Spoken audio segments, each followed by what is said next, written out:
Sophia Carter was minutes away from saying, "I do." The church was full. The music had already started.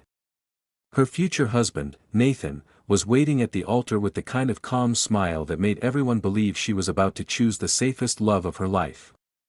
Then the doors opened. A man walked in from the rain, older than the boy she remembered, but still carrying the same eyes that had once made her believe forever was possible. Elias Reed. Her first love. The man who had disappeared 20 years ago without goodbye. In his hand was a yellow envelope, sealed with red wax. He did not shout. He did not run toward her. He simply stood at the end of the aisle and said one sentence that made every guest turn cold. "Sophia, before you marry him, you need to know who made me leave." The church fell silent. Nathan's smile vanished. And when Sophia saw her mother's handwriting on the envelope, she realized the secret Elias carried was not only about the man she lost. It was about the man she was about to marry. Sophia Carter had imagined many disasters on her wedding day. A storm. A torn dress. Her father drinking too much and giving a speech no one asked for.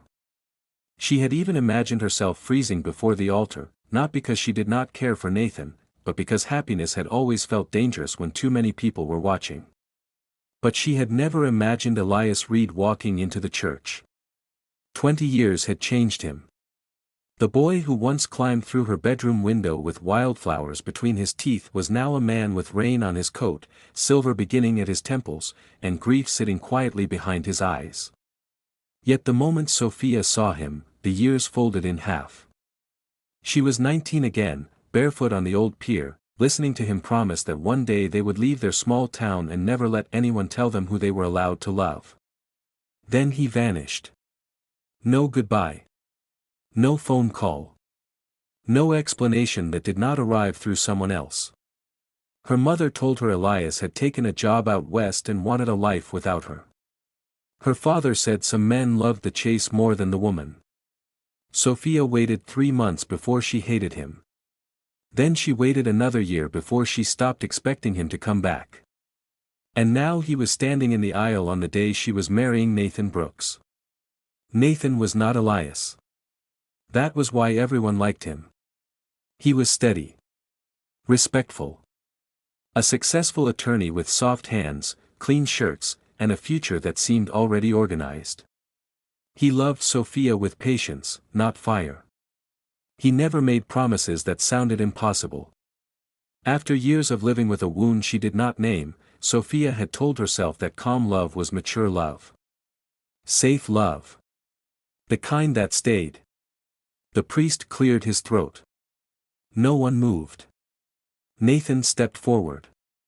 "Elias, this is not the time." Elias looked at him, and something passed between them so quickly Sophia almost missed it. Recognition. Not surprise. Sophia turned toward Nathan. "You know him?" Nathan's jaw tightened. "Everyone knows Elias." "No," she whispered. "You know him." Elias lifted the envelope. "I came because your mother asked me to." Sophia felt the word strike her harder than if he had touched her. "My mother is dead." "I know." Elias's voice broke slightly. "She gave this to me before she died." Sophia's fingers went cold. Her mother, Helen, had died 11 months ago. Cancer, quiet and cruel. In the final week, she had asked Sophia 3 times if she was happy with Nathan. Sophia had said yes each time because dying people deserve peace, not complicated truths. Elias walked closer, slowly, as if approaching a frightened animal. Nathan moved between them. "Do not do this here." That was when Sophia saw it. The fear in Nathan's face was not the fear of a groom embarrassed at the altar. It was the fear of a man watching a locked door open. Sophia held out her hand. "Give it to me." Nathan said her name, but she did not look at him. The envelope touched her palm. Her mother's handwriting was on the front. "For my daughter, before she gives her life to a lie." A sound moved through the church. Sofia broke the seal. Inside was a letter and a small photograph.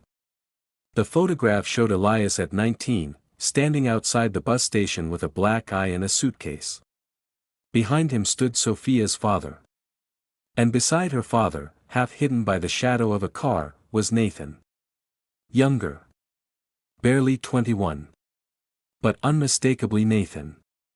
Sofia looked up slowly. Nathan had gone pale. "What is this?" she asked. He did not answer. She began to read. "My sweet girl. I have carried this sin longer than I carried my own illness. Elias did not leave because he stopped loving you. He left because your father and I forced him away. We told him you had chosen another life. We told you he had chosen money.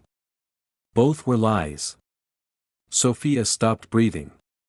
The church disappeared into a blur of faces. She read the next line, and her stomach turned. Nathan knew more than he ever admitted. The letter slipped in her hand. Nathan reached for her. "Sofia, please. Let me explain privately." She stepped back. The guests were silent now, not out of politeness, but hunger. Everyone could feel the shape of a scandal before they understood it.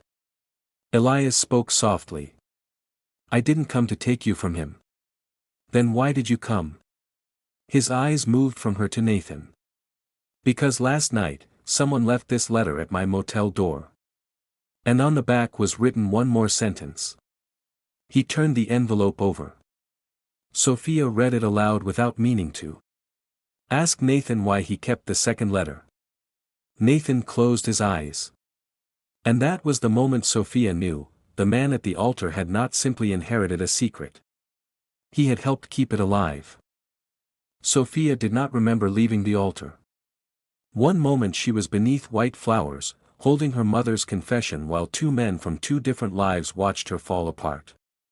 The next, she was in the small room behind the chapel where brides were supposed to fix lipstick, adjust veils, and smile for photographs. Nathan followed her in. Elias stayed outside the door. That detail mattered.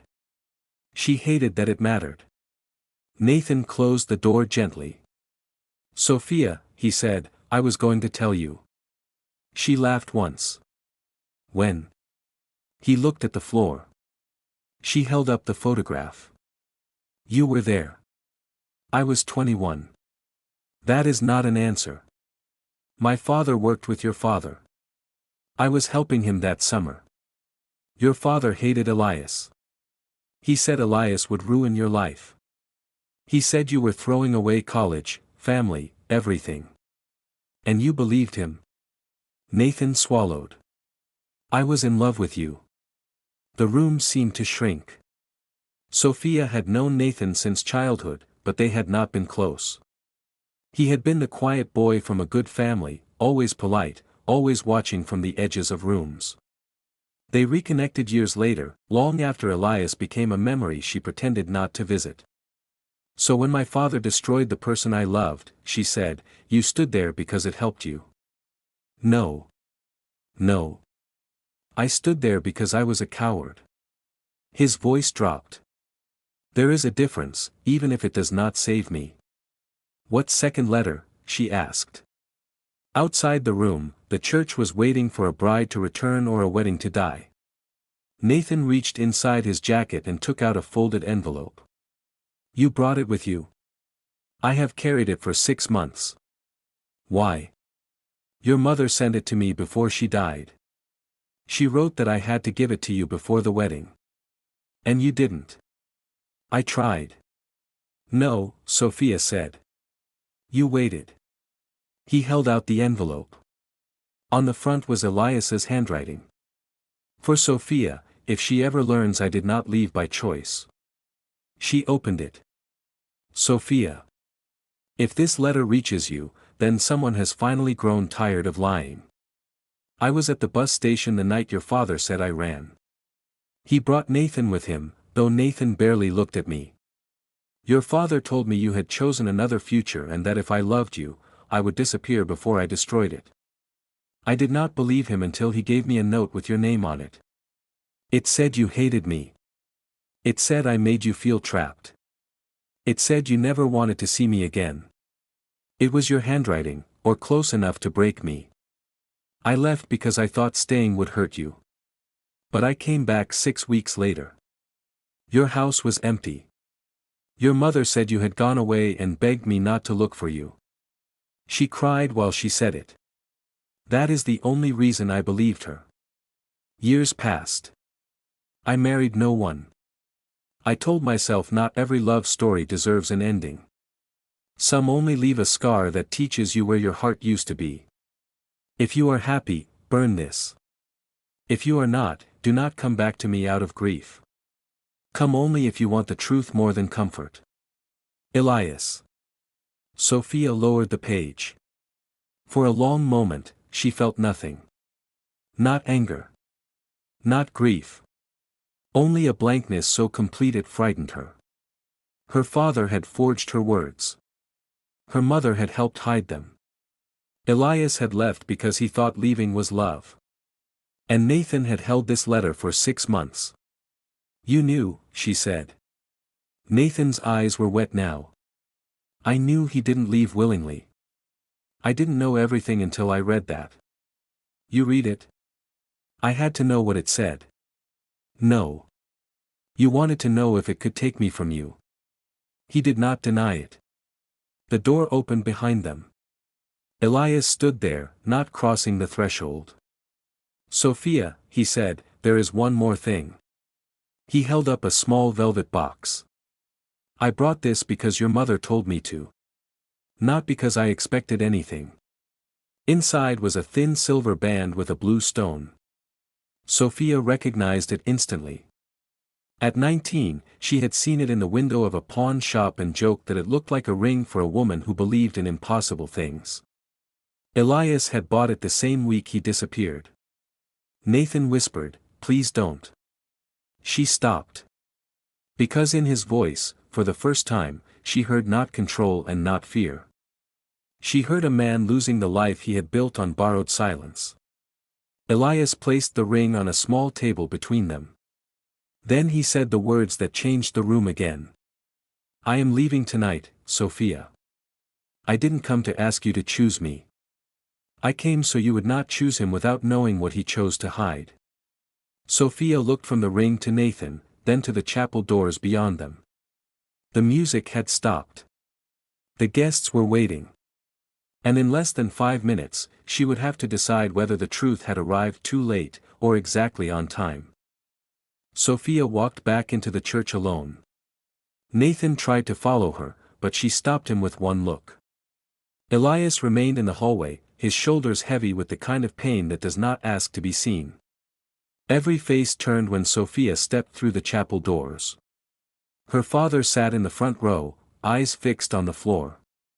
He looked old suddenly, because the lie he had built was finally too heavy to carry upright. Sofia reached the altar. Her voice shook at first. Then it steadied. There will be no wedding today.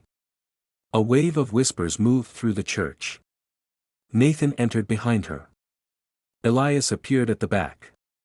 Sofia's father stood. Sofia, not here. She looked at him. You lost the right to choose where the truth happens. The church went silent again. Her father's face collapsed. I thought I was saving you, he said. No, Sofia answered. You were saving yourself from the life I wanted. He tried to speak, but she turned away. She had spent 20 years living inside other people's explanations. Nathan stepped closer. Sofia, I love you. I know, she said. That made him look hopeful for one cruel second. Then she continued. But you loved me like someone afraid I would wake up. You had 6 months to give me the letter. 6 months to let me choose you with open eyes. You waited until the truth walked through the doors. I was afraid of losing you. You lost me by trying to keep me. He covered his mouth with one hand. Sofia turned toward the back of the church. Elias stood between the open doors, rain light behind him. Elias, she said. He looked up.